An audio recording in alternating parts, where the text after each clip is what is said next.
Как творить добро и соблюдать дистанцию?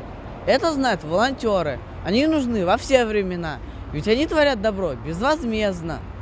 В Уфе стартовала городская акция «Маска в помощь». Во всех районах города волонтеры-школьники раздают медицинские маски прохожим.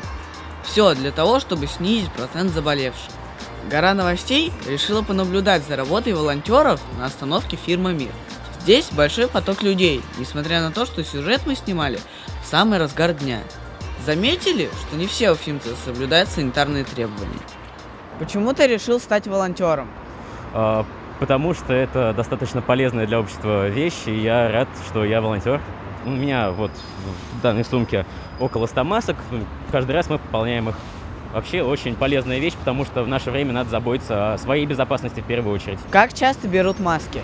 Вообще, я чему очень рад, маски берут очень часто. Люди начали заботиться о своем здоровье и о здоровье других. За 2 дня акции «Маска в помощь» планируется раздать около 7 тысяч масок жителям башкирской столицы. Антон, расскажи про акцию. Проходит очень часто, уже не первый раз.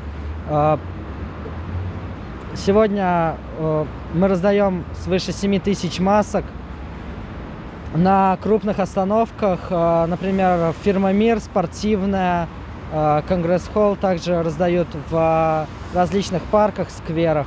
Как стать участником акции? Стать участником акции довольно-таки легко, просто нужно прийти в Центр содействия занятости молодежи, в волонтерский отдел, и сказать то, что вы хотите участвовать, раздавать маски, и там вам все расскажут. Волонтеры работают более чем на 20 точках в Уфе. Надеюсь, это послужит отличным напоминанием, что сейчас нужно особенно бдительно себя беречь. Соблюдайте дистанцию, носите маски и почаще мойте руки.